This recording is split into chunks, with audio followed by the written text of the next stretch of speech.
Мишкек кабар кайрадан силерге Гавайи кафесиндеги буга эне Зоомир зоопаркында жайгашкан жаныбарларды көрсөтүүнү улантат. Биз менен 10 мүнөт бою бирге болуп туруңуздар. Гавайи кафесинде жайгашкан жаныбарлардын бардык түрлөрүнү силерге көрсөтүп бермекчи.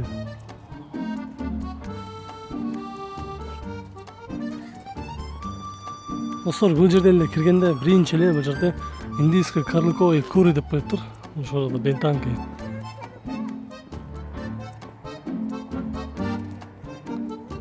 Короз болсо Индиядан экен.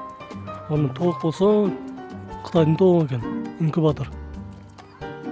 Азыр бул жерде силерге толук маалымат алып беребиз. Короз болсо жашаган жери Индиядан карлик экен, тукуму карликовый. Тамагы болсо жүгөрүнө жеткен кадимкилер. Бою жашы жазылбаптыр. Салмагы 45 кг экен. То есть 0,9 грамм экен. 0,9 грамм. Эми бул жерде тоок болсо жашаган жери Чыгыш Азиянын байыркы декоративдүү тукуму дейт. Тамагы бул деле өзүңүздөр жакшы билесиздер. Дан өсүмдүктөрү, мисалы жүгөрү, беде, буудайды баарын эле жеткен. Кадимки тооктон 2 эсе кичине дейт. Салмагы 1,1 грамм экен. Бул жерде турат. Бул силерге эскертип дейли, бул адамга таштайт экен. Азыр колубузду сунуп көрөлүчү.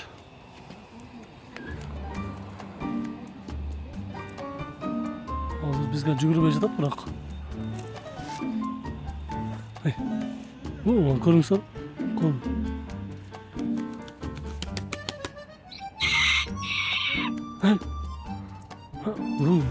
Көрүңүздөрбү? Сразу эле чуркап таштап баштап азыр биз бул жерден.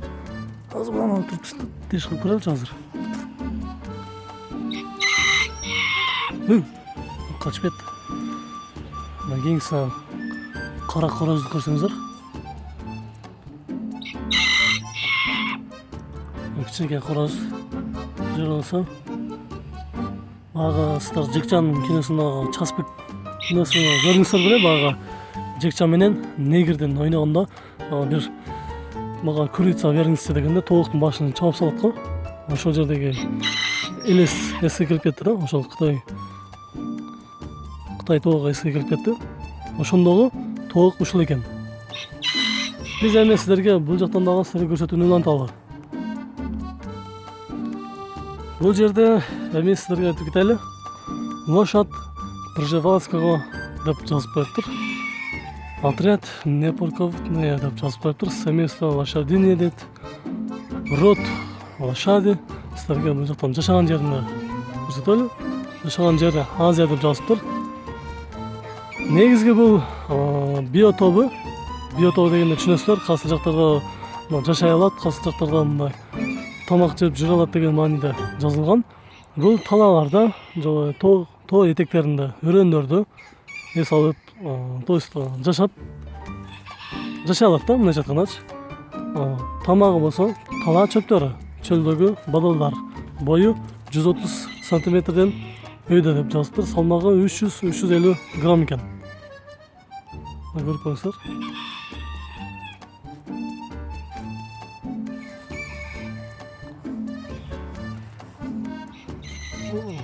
Жактарына сырайы. Эми биз кийинкилерди көрсөтөбүз. Эми бул жакта болсо, урматтуу көрүүчүлөр, бул жакта төө бар экен. 2 төө турат.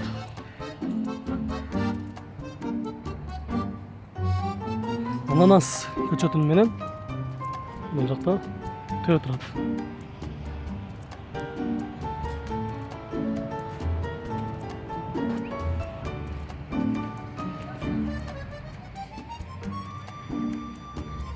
Көрүп турасыздар.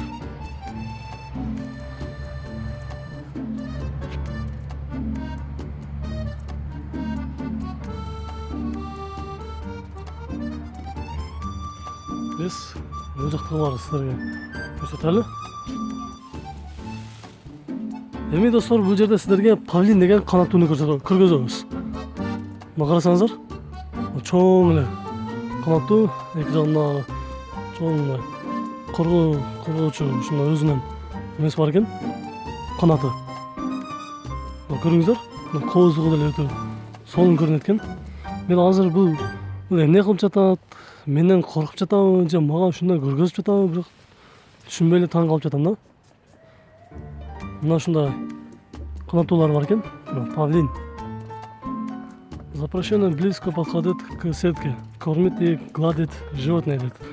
Жада кол менен карманган болбойт экен. Сиз колуңузду кандайдыр бир оорутуп же болбосо чогуп коюшу мүмкүн экен. Бул жерде дагы бир барсук деген түлкү сыяктуу, түлкүгө окшоп кеткен кичинекей бир жаныбар бар экен. Кандай? Качма. Бергин. Караңыз. Түлкүнүн да өзү айырмасы да жок. Мен азыр ар жагынан өтүп көргөзөйүн десем, бер жагына качат баары бир. Ошондуктан силерге бул жерден көргөзбөйүн. Сразу бул жакка качтык го. Мына ушундай. Биз бул жактагыларды силерге көргөзөлү. Бул жакта бүркүт. Бүркүткө чейин бул жерде түлкү бар экен. Лиса. Мына. Түлкү жаман ушул жерде түлкүнүн кылып атат го. Өзүнкүлөрдү жеп. Жакшымы мына үстүнө таштарды коюп, талдарды, отундарды коюп коюптур, анын үстүнөн чыгып түшүп, сууну ичип, үйүнө кирип жатып, жашоо жыргал экен да бул түлкүгө. Бергин.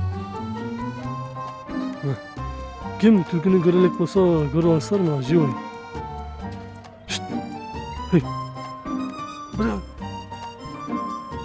Жакындап айтат. Биз бул жактагы көпчик деп айткан, бүркүт, куш.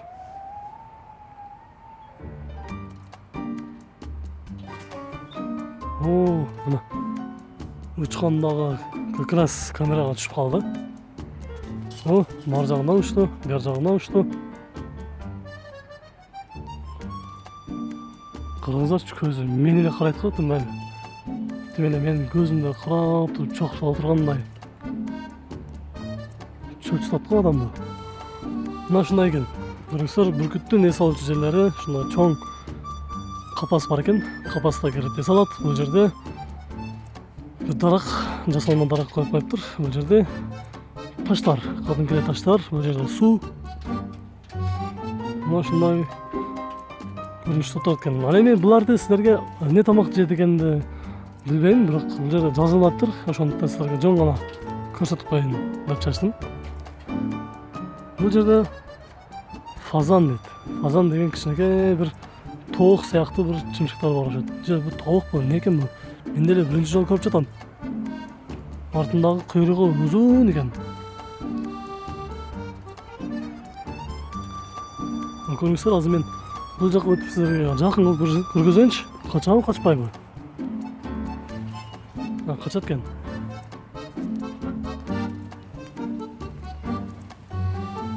Көрүңүздөр. Ал эми бул жерде болсо малтийский голуби дейт. Павлин. Бул жерде дагы бир аккуу сыяктуу канаттуу бар экен. Ак түстөгү. Куйругу узун экен. Полностью башынан бутуна чейин ак түстө экен. Эми силерге убакыт албай, акырында дагы бир жаныбар бар экен, ошону силерге көргөзөлү. Канаттуу жаныбар. Бул жерде эле карасаңыздар, өтө таң калыштуу, башкача жаныбарларга окшогон, тоокко окшогон. Бул жерде кичинекей же чөжө эмес, же каптар эмес. Бул жакта каптар дагы бар экен. Мына караңыздар. Мына ушундай достор. Бул жакта дагы сиздерге мурдагы видеода көргөзүп кеткен Брана Хотел эс алуу комплекси. Бул жерде топоз турат. Жашаган жери Азия дейт. Мында эле биотопу бийиктик, тоолуу кум өрөөнүндө, тоонун бийик өрөөнүндө жашайт экен. Жашоо узактыгы 25 жашка чейин экен. Тамагы серек, чөп өсүмдүктөрү деп жазылыптыр. Бою 200 сантиметр жалдан деп жазыптыр. Салмагы 1000 килограмм экен. Мына ушул.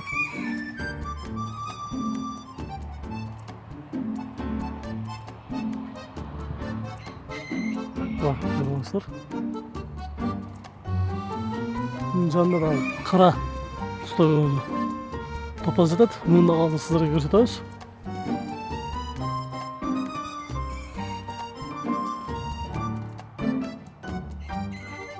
Азыр рейс алып атыптыр. Сиздерге кийинкилерди көрсөтө берели. Эми бул өзүңүздөр көрүп турасыздар, лама гуанако деген кенгуруга окшоп кеткен, бирок ушул сыяктуу жаныбардын бир түрү экен. Жашаган жери Түштүк Америка деп жазылыптыр. Биотобу тала бадалдарды жеп жашашат экен. Жашоо узактыгы бул жаныбарлардыкы 20 жашка чейин эле жашайт экен. Тамактары болсо чөп, жалбырактар, бутактар. Бою 130-150 сантиметрден өйдө экен. Денесинин узундугу 120-175 сантиметрге чейин экен. Салмагы 115 килограммдан 140 килограммга чейин экен. Жакын кылып азыр көрө электер болсо жакшылап көрүңүздөр. Бизге жакындап жатат. Бул жагында турат.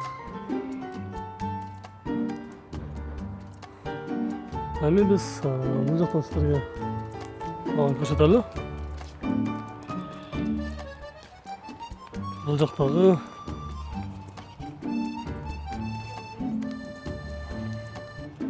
караңыздарчы. Тоодон көрбөгөн ушул жерден көрөбүз эми.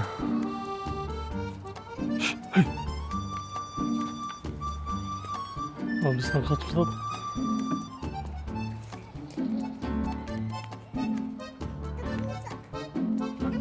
Эми сиздерге азыр бул боюнча дагы толук маалымат алып беребиз. Бугу жашаган жери Орусия, Кавказ, Азиянын түштүк чыгыш тарабында жайгашкан. Өзүңүздөр жакшы билгендей эле биотобу токой, калың бадалдар. Жашоо узактыгы 14 жашка чейин жашайт экен. Тамагы жаңгак, жалбырактар, козу карын, жемиштер, кыртыштар жана жаш бутактарды жеп тамактанат экен. Бою болсо 95 жана 110 сантиметр жалдан. Денесинин узундугу 160-180 сантиметр экен. Салмагы 73-130. Көрүп турасыздар. Биз эми бул жагындагы бугу европейский деп кеткен. Жашаган жери Европа, Азия, биотобу кызыл карагай бактарыны жеп тамактанат экен. Жашашы 20 жашка чейин экен. Бою 80-105, салмагы 45-110 килограмм чыгат экен. Көрүңүздөр, сиздерге жакын кылып көрсөтөлү. Көрө электер болсо көрүңүздөр.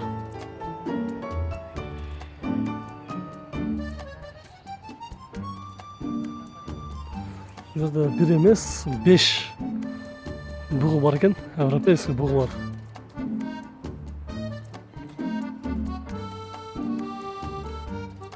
Аягында сиздерге кадимки эле өзүбүздөн жаныбарларды сиздерге көрсөтөбүз. Бул жерде эчки. Кадимки эле үй жаныбары, эчки, теке. Булардын жашоо узактыгы 10 жылга чейин экен, 10 жашка чейин. Тамагы чөп, дан өсүмдүктөрү, жашылчалар, жемиштер, бутактар. Бою 41-58 сантиметр жалдан экен. Салмагы 23-39 килограммга чейин болот экен. Көрүп турасыздар. Бул болсо текелигин көрсөтүп, каскалоктун үстүнө чыгып алыптыр.